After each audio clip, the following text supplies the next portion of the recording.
John chapter 7. After this, Jesus went around in Galilee. He did not want to go about in Judea because the Jewish leaders were looking for ways to kill him.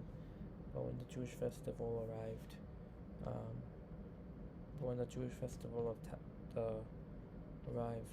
Jesus' brother said to him, "Leave Galilee and go to Judea, so that your disciples there may see the works that you are doing.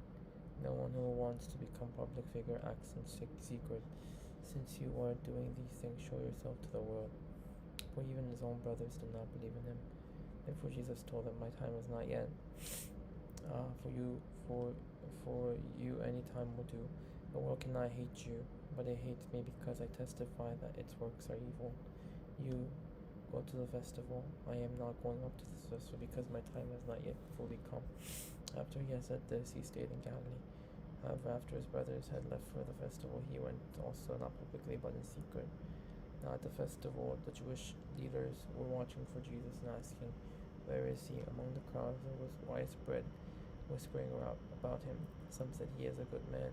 Others replied he is a deceptive person. But no one would say anything publicly because of the fear of the leaders.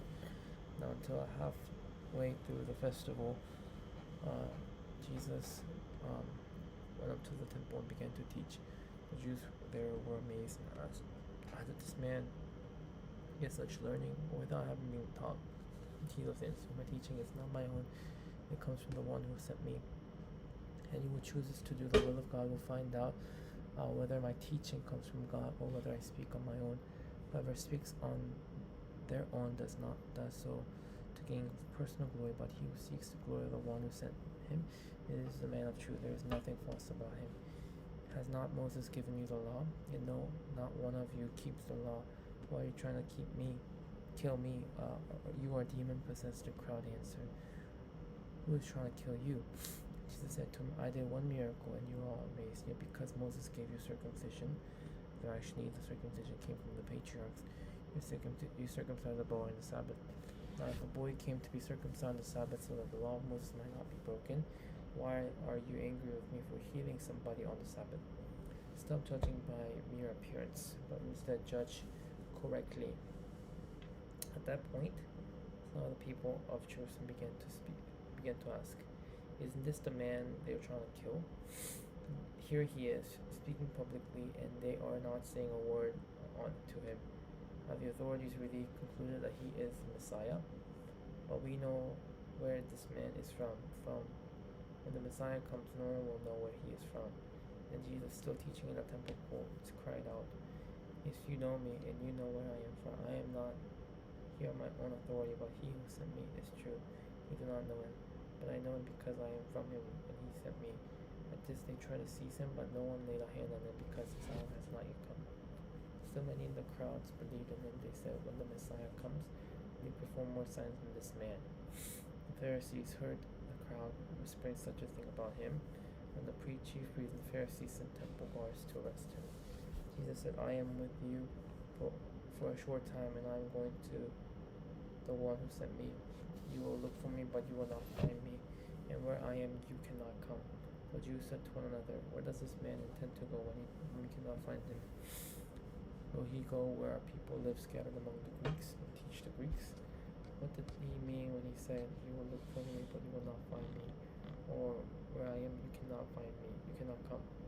On the last and greatest day of the festival, Jesus stood and said in a loud voice, "Let anyone who is thirsty come to me and drink. Whoever believes in me, as Scripture has said, rivers of living water will flow from within them." By this he meant the Spirit, whom those who believe in him were later to receive. Until the time the Spirit had not been given, since Jesus had not yet been glorified. On hearing this word, some of the people said, "Surely this man is a prophet." Others said he is the Messiah. So others asked, "How can the Messiah come from Galilee? Does not the Scripture say that the Messiah comes from David, descendant from Bethlehem, the town where David lived?" Thus the people were divided because of Jesus. Some wanted to seize him, but no one laid a hand on him. Finally, the temple guards went back to the chief priests and the Pharisees and asked them, "Why didn't you bring him in? No one ever spoke this way spoke the way that this man does. The guards replied, you mean he has deceived you also? The Pharisees reported. Have any other rulers or the Pharisees believed in him? No, but this mob that knows nothing of the law, there is a curse on them. Nicodemus, who had gone to Jesus earlier and who was one of their own number, asked, does our law condemn a man without first hearing him to find out what he has been doing? They replied, are you from Galilee too? Look into it and you'll find that a prophet does not come out from Galilee. And they all went home.